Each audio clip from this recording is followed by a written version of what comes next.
What is up, guys? Randomonium here. It is time. Fantasy LCS is back.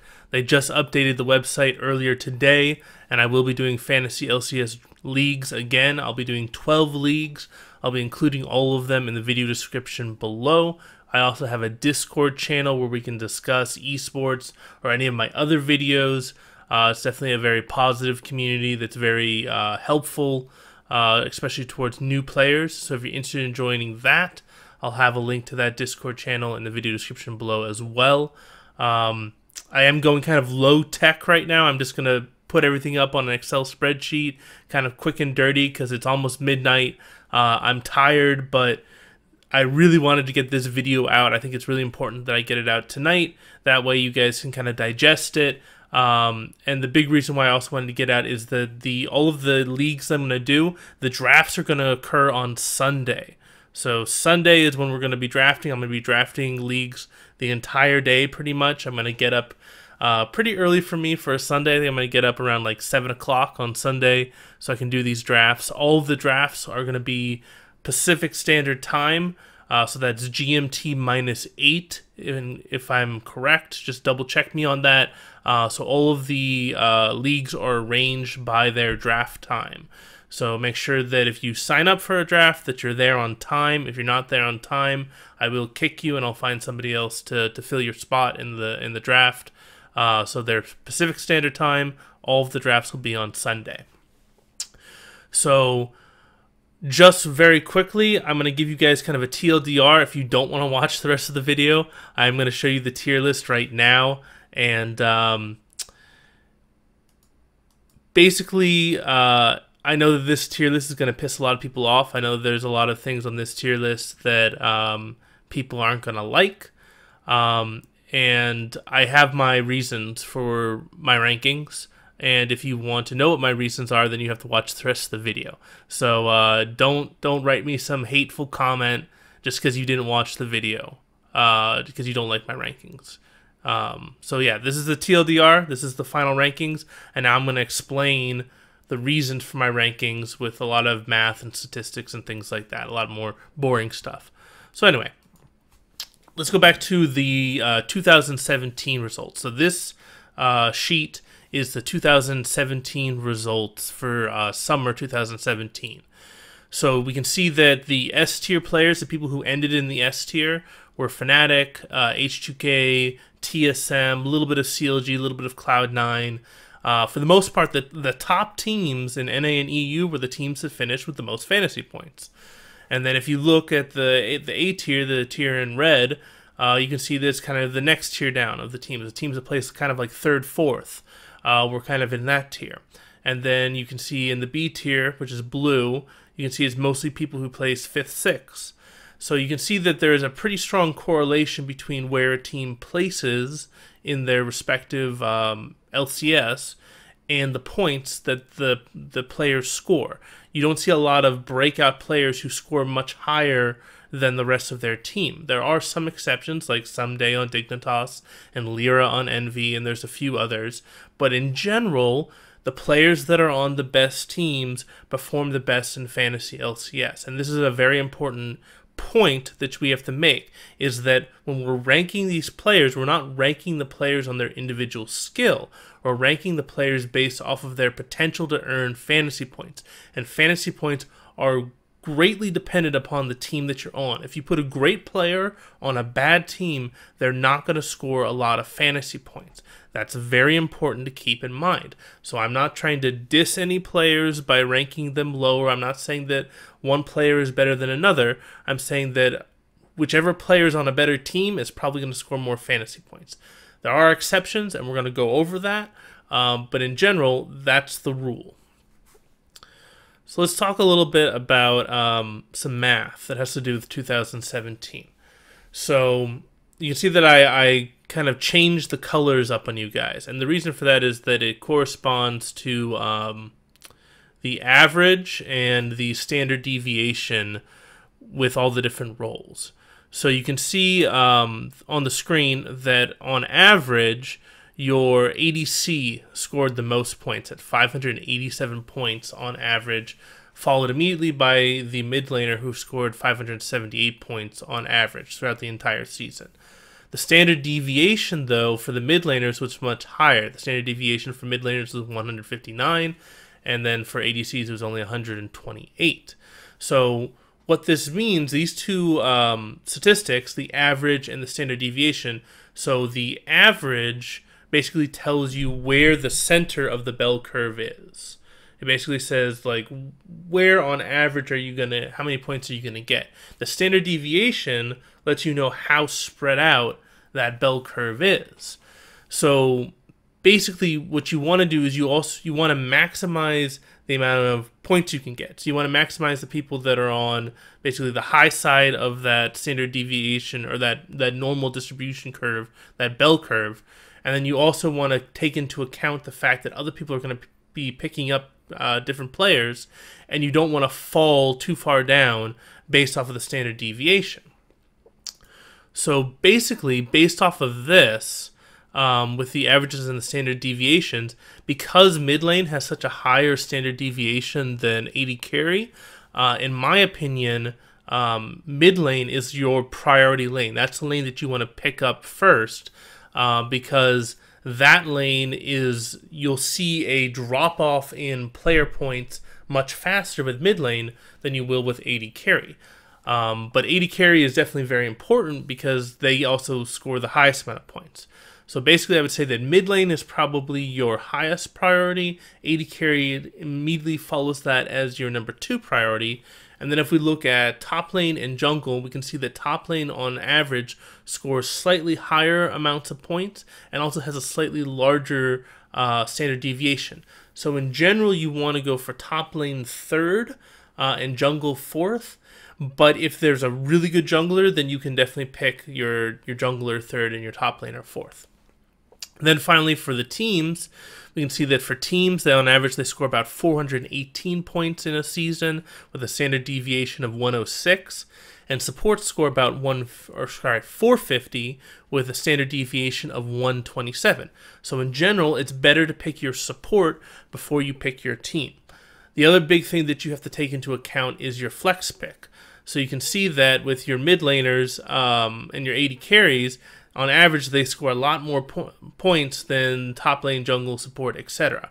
So we'll talk a little bit more about when to pick your flex. It really depends on who's available in the draft. Like if you get like a really good mid laner or AD carry who's still available in like the 4th round, you might want to pick them up for your flex pick because they might, score a lot more points than even your starting jungler will or your starting top laner will. So that's kind of like the general rule of thumb for drafting. You can see that in general, most people fall within that one standard deviation from the mean. But you can see that if you get like those top players, you can have somebody who's 1.5 or 2 standard deviations away from the mean. And then likewise, if you go really, really poorly on the other side, that you could also be, minus 2 standard deviations from the mean, which is definitely not very good. Another way of looking at it is just straight up point values. So you can see that I've arranged it so that anybody who got above 800 points in a season is in pink, and then purple is 700 points, red is 600 points, blue is 500 points, so on and so on and so forth. So you can see that clearly the people who are scoring the most points are mid laners and AD carries. And you can also see kind of in general for your flex pick who's the higher priority. So you can see here, like, for example, the 6th highest mid laner, which was Huhi, scored 710 points. That's almost equal to the 2nd highest mid lane, or sorry, the 2nd highest top laner in Odo. So the 6th highest mid laner scored the same amount of points as the 2nd highest top laner. So that's something you need to consider with your fantasy drafts. When you're looking for that flex pick person, you need to see, okay, how many top laners have been drafted, how many mid laners have been drafted, how many AD carries have been drafted, how many junglers have been drafted, where am I getting the most bang for my buck? So in general, AD carries and mid laners are going to score, 3 or 4 spots higher than some of the other roles. And in general, you can see, like, for example, like the top support, Shay, top support, 680 points. That score corresponds to about the 5th highest AD carry or the 7th highest mid laner. So top support, 5th high equals the 5th highest AD carry or the 7th highest mid laner on average. So just keep that in mind. You can see for the teams, like the teams, they don't get that many points at all. There was only one team that scored above 600 points, and that was Fnatic.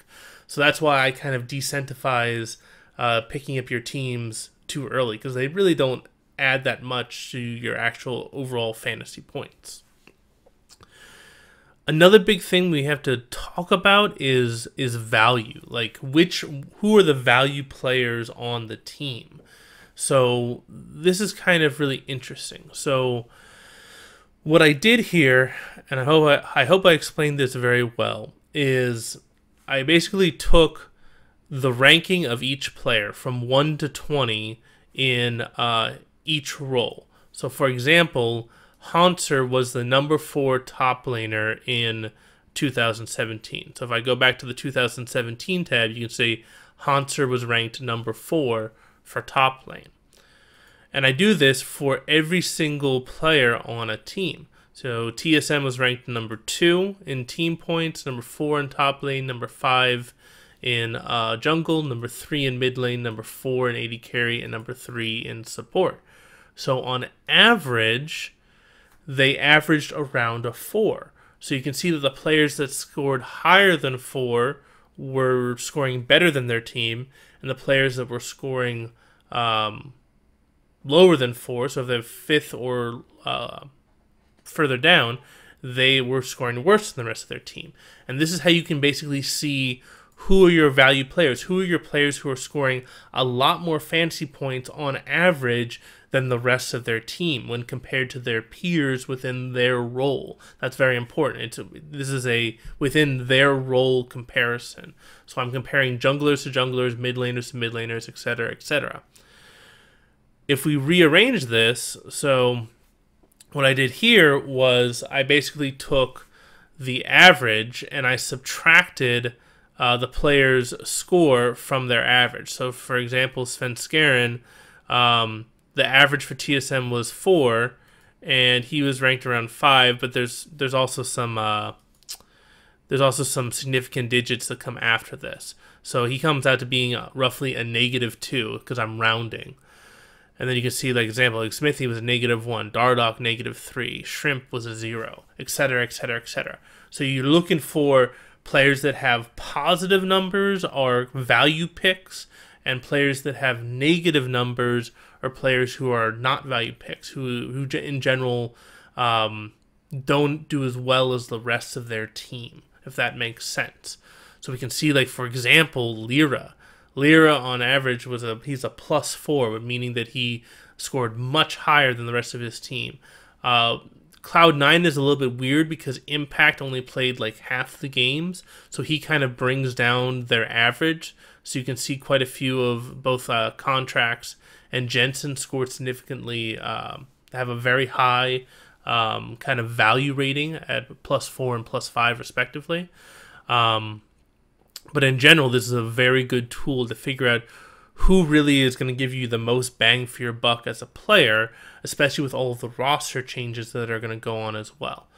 The assumption, of course, that we're making is that players are going to play the same in summer 2017 as they do in spring 2018.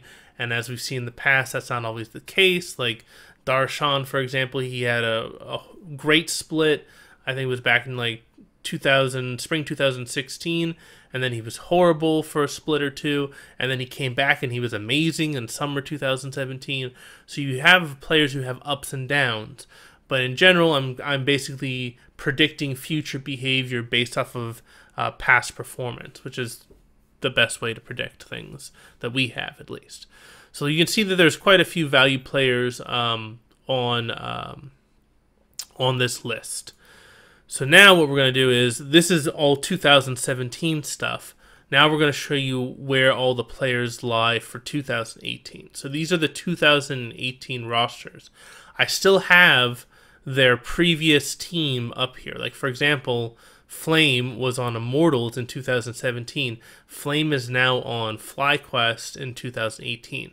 So, like, this row is all the FlyQuest players, this row is all the Echo Fox players, this row is all the Team Liquid players, etc., etc., etc.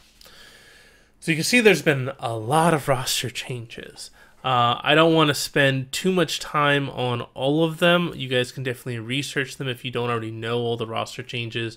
For example, like TSM, they picked up Mike Young from Phoenix 1, and they also picked up Sven and Mithy from G2, so definitely a huge deal there.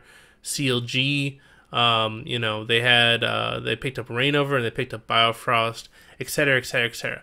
Most of the teams are pretty well intact, though we do have a lot of new teams in NA due to the franchising system. So the new teams are 100 Thieves, Clutch, Guardians, I think they're Golden Guardians, and Optic. And you can see that these aren't any slouch teams. There's a lot of really good players on these teams, like Someday, Lyra, Fevin, Cody Sun, etc., etc., etc. There's lots of good players in NA. EU feels a little bit shakier this split. G2 looks good. Misfits looks all right. Fnatic looks really good. But in general, when you get down here into a lot of the lower ranked teams, you can see that a lot of people did not play in the previous split. And you can tell who didn't play in the previous split based off of the fact that I don't have any color associated with them. So, like for example, Odo was S tier in 2017, which is why he's colored purple. But Gilius did not play, so he doesn't have any color associated with them. So there's a lot more variation that's going to happen with EU. We really don't know who's going to show up on the big stage with a lot of these new players. We do know who's probably going to be the top 2 teams, but in general, we don't know what's going to happen. So now I'm going to rearrange it into how I think the rankings are going to sort out at the end of the spring split. Who's going to be on top for both NA and EU. So, in my opinion, TSM and CLG are the 2 best teams in NA right now. And I base that off of the fact that they have a lot of their key players returning, or they picked up a lot of really good people in the offseason. So TSM looks absolutely stacked with Sven and Mithy. I know some people feel like Mike Young is overrated, but he really is a brilliant jungler. If you ever have listened to him talk, the way he approaches the jungle is really phenomenal. CLG picked up Rainover. He's kind of a question mark. Rainover was amazing, and then he just kind of dropped off the face of the earth when he went to Team Liquid. So it's going to be interesting to see if he can regain his old form. They also picked up Biofrost, who of course is a great player. So that kind of makes them very strong. Cloud9 still has Jensen, Sneaky, Smoothie, so they're definitely going to be competing for those top spots. They picked up Licorice and Svenskeren. Licorice is kind of an unknown player, which I think kind of bumped them down from me considering them in their top 2. And then Svenskeren, I wasn't very impressed with him in on TSM, so it's going to be interesting to see how he performs on Cloud9. Team Liquid, I have ranked as number 4.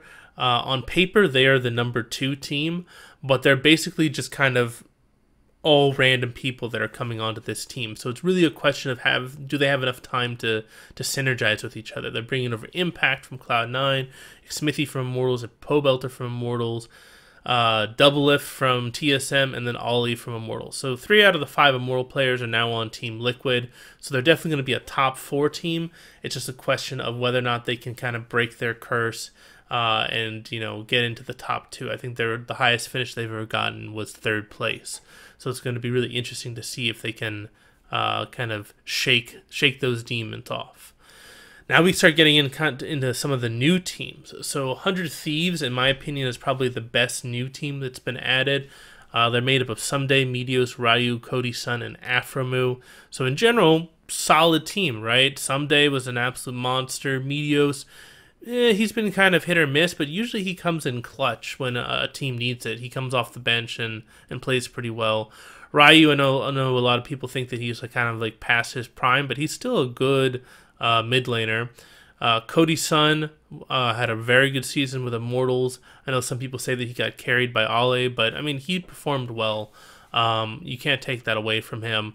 And then Aphromoo, obviously, veteran shot caller, great player. Some people say he's past his prime, but he's an amazing shot caller, and he has an amazing understanding of the game. Optic is the team after them that I kind of have in the 6th spot. It's made up of Ziggs, Acadian, Power of Evil, Arrow, and Lemonation. Power Evil coming over from EU to NA. He definitely showed that he is a very, very good mid laner.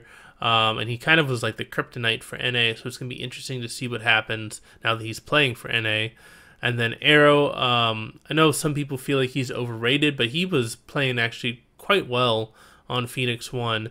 And the fact that he has Lemon now kind of backing up, I feel like Lemon is just a great veteran shot caller. It's going to be a question, though, of whether or not Lemon can actually communicate that well with Arrow. I think that's kind of something that could potentially hurt them.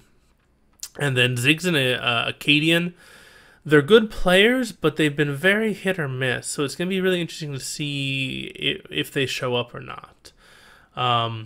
In the 7th spot, this is probably the thing that people are going to be kind of shocked about. I actually have Golden Guardians. I have them as kind of a dark horse this split, and that's mainly because of High.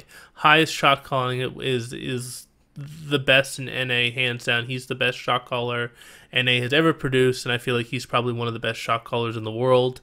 And I'm basically looking back at the spring 2016 season where High was on FlyQuest and what happened there. Like, everybody was saying that FlyQuest was one of the worst teams in the league coming in the split, and then FlyQuest just exploded onto the scene and was able to make playoffs.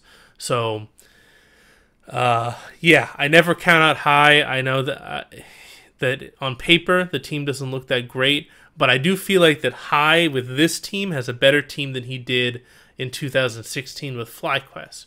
So I don't think you can count them out of the running as far as the playoffs are concerned. Echo Fox right now is my number 8 team, and I feel like this is probably the team that people are going to disagree with me the most on. Mainly because they've got a lot of good players on the team. Huni, Dardoch, Phoenix, Altec, Adrian, all good players. All good players. However, all of these players have a history of being very emotional. I mean, you're talking like players with very high highs and very low lows, you know. So I'm very worried about the consistency of Echo Fox. Phoenix, Dardoch, Huni, these are all people who play amazing when they feel good, when they feel confident. But if they don't, they play awful. And I feel like that's what's going to happen. They might come out of the gate like really strong, but if they start losing games, I feel like the wind is going to go out of their sails very quickly, and they're going to struggle a lot. I'm hoping they prove me wrong, because I think that's a very exciting lineup. I'm very excited to see Phoenix back in. I'm very excited to see Huni back in NA. But I'm very worried about the emotional aspect of Echo Fox. It's going to be very interesting to see if their coaches can keep everybody under control. Number 9 team, I have Clutch. They've got Solo, Lyra, Febabin, Apollo, and Hakuo. This team really is going to revolve around Lyra and Febabin. I don't feel like Apollo and Hakuo are going to be able to get it done in bot lane. And then Solo, I think he's going to struggle against a lot of the real top laners that NA has. Top lane is just, it's a very difficult role to break into in NA, I feel like. And then the bottom team that I have is FlyQuest. And this is mainly because I look at this team and they've got 3 players that did not play in the NA LCS last split. And then I don't really see who's going to be their carry. That's the big question that I have with FlyQuest, is who is going to carry this team? Is it going to be Anda? Is it going to be Flame? Is it going to be Fly? Wild Turtle? Stunt? Who's going to show up? Who's going to be that carry? Like, most of these teams have somebody where you say, oh yeah, that guy's going to be the carry. With FlyQuest, you don't really know, which is why I have to put them as the 10th place team for NA. Over on the EU side, I definitely think Fnatic is the best team, hands down. I think they're going to absolutely stomp. They have 4 out of their 5 members returning. They picked up Hillisang for their support role. Yeah, they just look unstoppable at this point. I would be very surprised if Fnatic did not win the spring split for EU. G2 had a pretty interesting rebuilding year. So they lost pretty much everybody. The only person who's returning from G2 is Perks, but they did pick up a lot of people in the offseason. They picked up Wonder from Splice, they picked up Yankos, and then they picked up Hajarnen and Wadid. Bleh. And that's kind of where I feel like G2 struggles, is the bot lane. Hajarnen and Wadid have not really shown themselves to be that great of a bot lane. They do have a lot of experience with each other, so maybe they can mesh pretty well with the team. But I really think this is going to be a lot on Yankos. Yankos is really going to be kind of the playmaker on G2 that they need to look to in order to continue being a top 2 team. Right below G2, I have Misfits. I really feel like Misfits could move up into that number 2 spot. It's going to be a very tight fight between Misfits and G2. They still got Alfari, they still got Maxler, they still got Hansama, and they picked up 2 Splice players. They picked up Sencooks and they picked up Mickey X. So yeah, there was definitely some weird stuff going on with Misfits, how they lost Power of Evil and how they lost Ignar. But yeah, I think that Sencooks and Mickey are great players, and I think that definitely potentially pushes Misfits above G2. It's neck and neck with them. Number 4 team, I feel pretty solidly, is Splice. They've got a lot of new players now. They've got Odo from H2K. They got Xerxes from Unicorns of Love. They picked up Niski from Envy, which is kind of a weird pickup. Kobe's returning at 80 carry, and they picked up Kasing, which is definitely a good veteran pickup at the supports position. I think that the real question is whether or not their mid lane can hold up. That's going to be that's kind of their chink in their armor there. So it's going to be really interesting to see whether or not they can hold on to that number 4 spot. But I do think they have a pretty strong team. For the number 5 team, I have UOL. They bring in a new guy, a top lane, White Knight. I don't know that much about him. Cold is actually trashy. He just changed his name. Exile and Samix are returning for mid lane and 80 carry. And then Totoro, I don't know who that is. I've been trying to research a lot of these players, but I haven't been able to get that much information on a lot of them. So if you guys are fans of the EU scene and you know who a lot of these players are, let me know how dumb I am, and yeah, we'll go from there. But in general, a lot of these players, I'm not that familiar with them on the EU side. I did try to do some research, but a lot of them showed up as kind of unknowns. I mean, they're all challenger players, but besides that, they don't really have that much experience in the pro scene.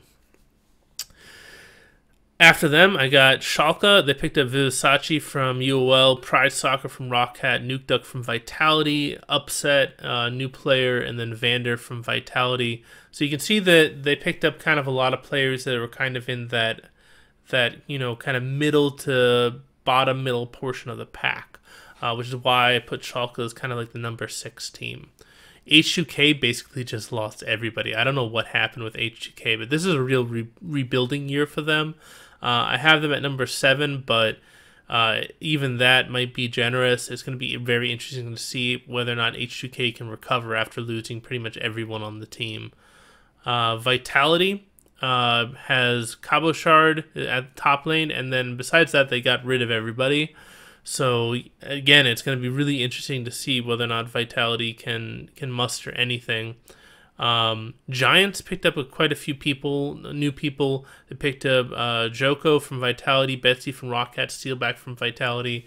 That said, it doesn't look like a very impressive lineup. I definitely think they're kind of going to be in that bottom half of the EU LCS. I don't think they really have the players to compete for a playoff spot. And then Rockhat, again, they picked up a few Ninjas and Pajamas players, but in general, there's not much to see there. It doesn't look like they're going to be able to be competitive for a playoff spot. So that's really kind of where we're at with the teams. I know that some people are going to disagree with me, especially with like Guardians and Echo Fox, but whatever. We'll go from there.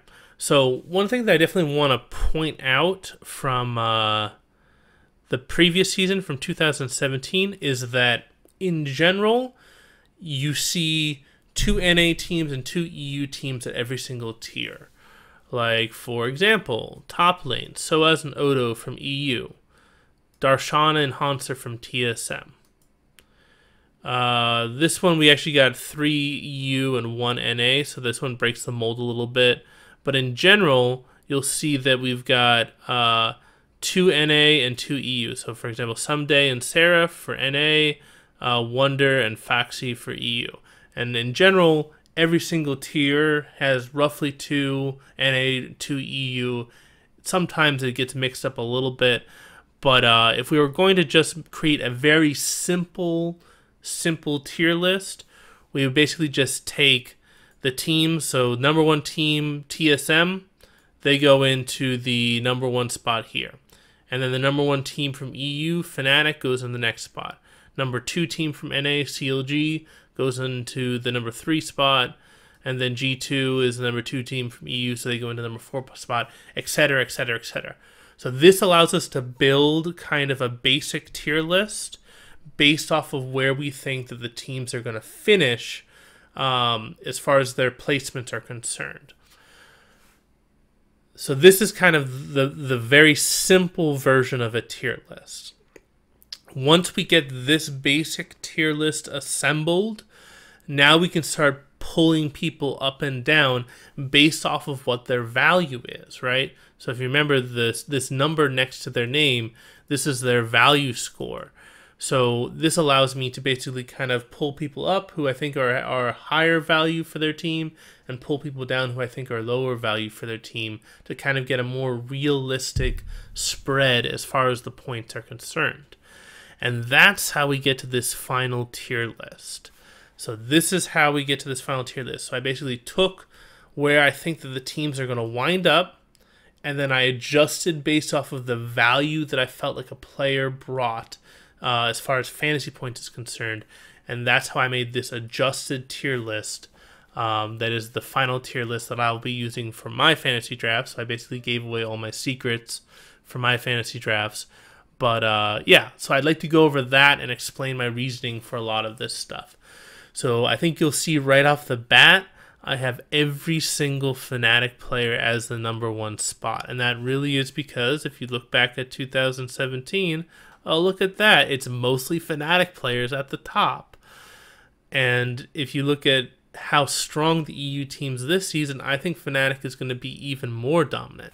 So that's why I have to put Fnatic as the best players to pick up for Fantasy LCS. So if you can pick up any Fnatic players, I definitely think you should. They're definitely all going to be worthy of being picked up first in their respective roles. I expect Caps and Reckles to get picked up pretty much 1-2 or in very short, very close to 1-2. From there, it gets a little bit more complicated, so I'm going to break it down by role. So let's first talk about the teams. So for the S tier teams that I have, I've got Fnatic, TSM, G2, and CLG. So you can see that I've got basically the top 2 NA teams and the top 2 EU teams as my S tier for the teams. And you can see that in general, G2 and TSM score slightly better than the rest of their teams. The rest of the players do on that team. For the A tier, for the team scores, I've got Cloud9, Misfits, Team Liquid, and 100 Thieves. So again, you're seeing kind of very similar to how the rankings go. In general, however good the team is however many team points they're going to get, because the team points are really dependent upon winning games, right? You get team points by winning games. So yeah, I did have a little bit of a change up where I dropped Splice a little bit lower because last season they were a -8 in their team points, so they weren't very good at getting a lot of team points. But in general, we're still following that pattern of the NA and the EU teams as far as the rankings. For my B tier teams, I've got Splice, Unicorns of Love, Optic, and Schalke. For my C tier teams, I have Guardians, Echo Fox, H2K, and Vitality. And then for the D tier teams, I have Clutch, FlyQuest, Giants, and Rockcat. Moving on to the top lane. My S tier top laners are going to be Soaz, Darshan, Haunter, and Wonder, which is probably a little bit surprising for some people. So Soaz definitely earned the top spot. He was the top person in 2017. I think he'll continue being the top spot in 2018. Darshan performed extremely well. He outpointed Haunter last split, so I put him higher than Haunter this split as well. I expect Haunter to put up a ton of points. He's a great player, and TSM is absolutely dominant. And then I have Wonder at number 4 for G2, because Wonder actually scored very well when compared to the rest of his team for Splice. He was at a +2 on the value rating, and now he's on G2, who I do think is around the number 2, potentially number 3, depending on how you rate Misfits for EU. So for that reason, I have Wonder as S tier. In the A tier, I have Alphari, Someday, Impact, and Odo. I know a lot of people are ranking Someday as S tier, but the truth of the matter is that in general, you're going to see 2 NA and 2 EU in every tier. There are a few exceptions to the rule, but I don't think that Someday is going to score more points than Darshan or Haunter, which is why he gets moved down into the A tier. Alphari from Misfits, I have him as A tier because I think that he scored a lot of points, but he didn't really excel past his team. He didn't have like a positive value rating, so he's only A tier. Impact is up there because I think that now that Impact is going to be playing every game, I think that his points are going to shoot up dramatically. He was at a -11 for last split, but that was because he was sharing a lot of time with Ray.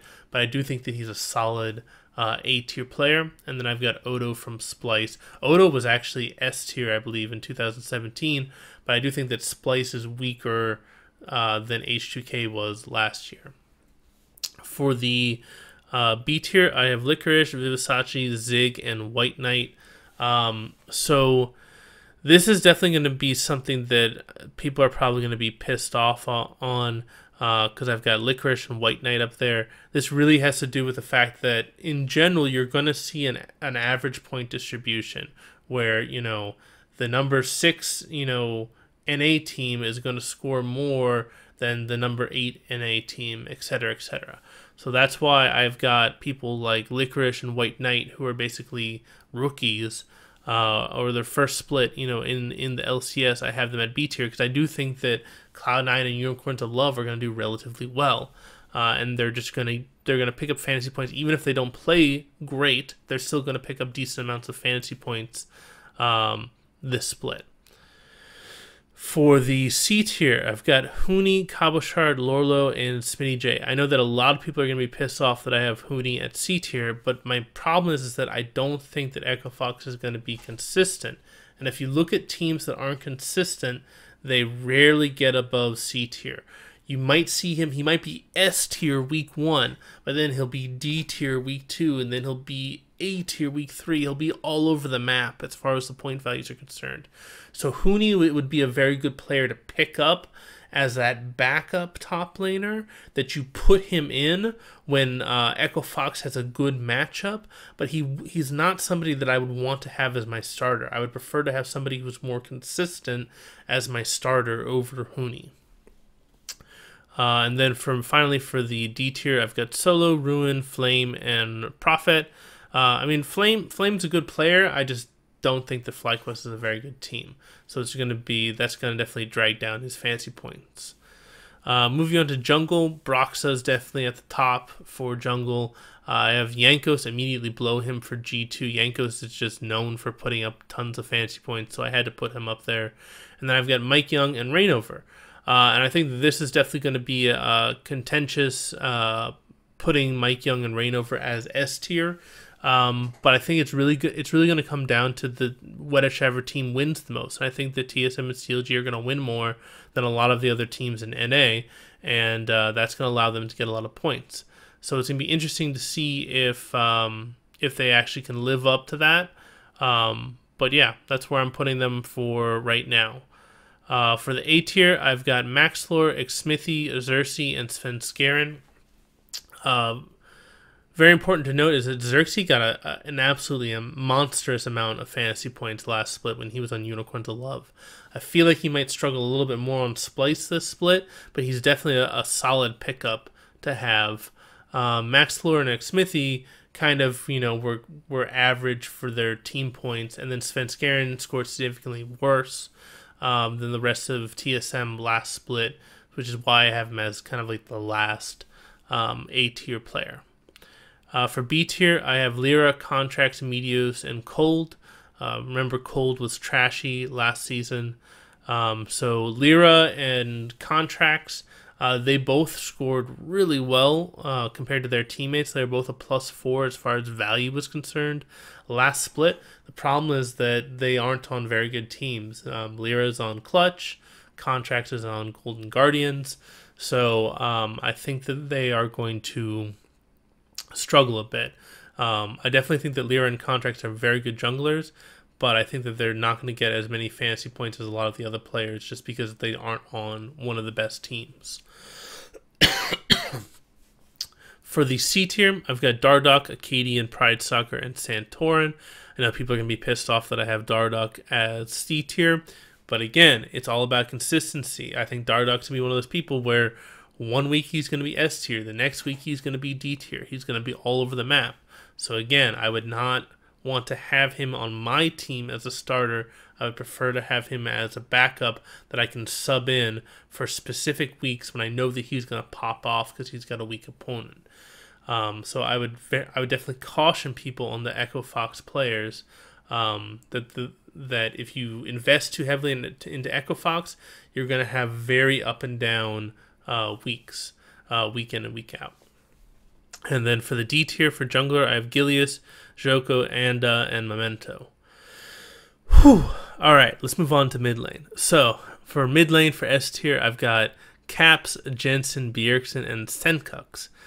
Okay, so let's talk about this. So I had to put Caps at the #1 spot because he was the #1 mid laner last split. I have to put Jensen #2 because he just scored a ridiculous amount of fantasy points.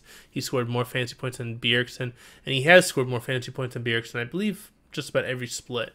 So I definitely would take Jensen over Bjergsen. And then I have Senkux as the #4 mid laner because Senkux, when he was on Splice, he actually scored a lot of fantasy points compared to the rest of his team. And now that he's on Misfits, which is a stronger team, I definitely think that pushes him up into that S tier ranking. For the A tier, I have Huhi, Perks, Pobelter, and Niski.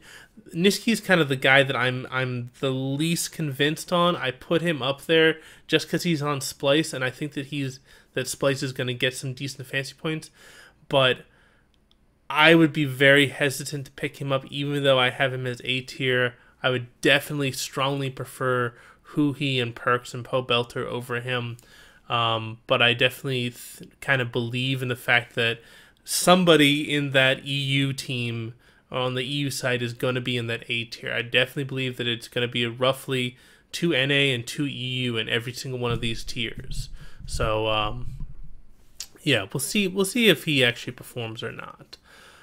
For the B tier, I've got Ryu, Exile, Power of Evil, and High. So I think some people might be a little bit upset that I put Ryu down here. Ryu did well, but I don't know if he's going to be able to get that many more fantasy points just because I think that 100 Thieves is kind of around that 5th place spot. And typically 5th place teams are kind of around the B tier, which is why I have him kind of around the B tier. Power of Evil is kind of the same spot. Even though Power of Evil got a lot of fantasy points last split on Misfits, I feel like Optic is kind of around that middle of the pack area, which is going to definitely hurt his point scoring. Moving on, C tier, Nuke Duck. I have no idea how to even pronounce this guy's name. Kadril. And then Phoenix, of course, and then Febin. So Febin, I know that a lot of people can say, why do you have Febin as C tier? It's because Clutch is not a very good team, in my opinion. The other thing you have to consider is that Febin did not score a lot of fantasy points when he was on H2K. He was a -2 as far as value was concerned. So not only is Fedbin on a bad team, but he typically doesn't get a lot of fantasy points. That's not to say that Fedbin's not a good player. It's just to say that he doesn't get a lot of fantasy points. And then finally, D tier, Jizuki, Betsy, Fly, and Blanc. All right. I'm sure I'm butchering quite a few of these names, but it's 12:30 in the morning, so I apologize if I offend anybody on that. All right, let's move on to 80 carry. So S tier, we've got Reckles, Sven, Doublelift, and Stixay. I don't think there's any surprises kind of here. Maybe that I put Stixay at S tier, but I think he definitely kind of deserves it. For my A tier, I've got Hajarnen, Sneaky, Hansama, and Kabi. Hajarnen, I think people might be a little bit surprised, but he's on G2, and I do think that G2 is going to be one of those top teams, so I definitely think that's going to bring up his fantasy points. For B tier, I've got Arrow, Cody Sun, Samex, and Upset. Arrow definitely did very well, even though his team struggled last split. Cody Sun, I know some people think he's overrated, but he did score a lot of fantasy points. He was +2 on value for fantasy points. And then I think some people might be confused why I put Upset up there. I do think that Shaka is going to be a top 6 team for EU, so that's going to allow him to get a decent amount of fantasy points. All right, C tier, Wild Turtle, Altec, Deathly, and Steelback. So you can see here a lot of these people are kind of the people who, they're not bad 80 carries, but they never kind of, shine to the level that I think that, a lot of the more top tier 80 carries do. So that's why they're kind of down at the C tier. And then D tier, we got Sheriff, Tropax, Apollo, and Hiku. And let's move on to support. So support S tier, Hillisang, Mithy, Smoothie, Mickey X. So all these people deserve to be S tier. I would be very surprised if anybody said that these guys didn't deserve to be S tier. Hillisang is going to be on Fnatic, and Fnatic's going to score a ton of points. Mithy on TSM is going to score a ton of points. Smoothie was a +3 on value last split on Cloud9. He definitely deserves S tier. And then Mickey, when he was on Splice, was a +2. And now he's on Misfits, which is a better team than Splice was. I definitely think that puts him in the S tier. And I definitely think that he's underrated. And you could probably pick him up and get him for a steal pretty much. A tier, Biofrost, Wadid, Ollie, and Kasing. This is basically just following what you would expect as far as the tier lists are concerned. Biofrost and Ollie for CLG and Team Liquid, they're going to be kind of those. I think I have CLG as number 2 and Team Liquid as number 4. And then G2 and Splice are all going to be in that kind of top 4 position. Moving on to the B tier, Lemonation, Aphromoo, Totoro, and Vander. I know that most people don't know who Totoro is, but he's on Unicorns of Love, and I do think that he's going to get, kind of roughly B tier fantasy points based off the fact that Unicorns of Love is going to be roughly a B tier team. C tier, I've got Stunt, Matt, Spraddle, and Adrian. These are kind of your C tier teams, so you expect them to get roughly C tier points. And then for the D tier, I've got Jack Troll, Hakuo, Tagamas, and Norskaren for my D tier. So that's pretty much the list. I know that this is probably a very controversial list, but I hope I explained the math behind this list. I hope I explained why I have, 2 NA and 2 EU in most of the tiers. I hope I explained the value system to you guys, and, why I moved certain players up or moved certain players down based off of their value and based off of the risk associated with them. If you want to join the fantasy leagues, I'll leave the link in the description below.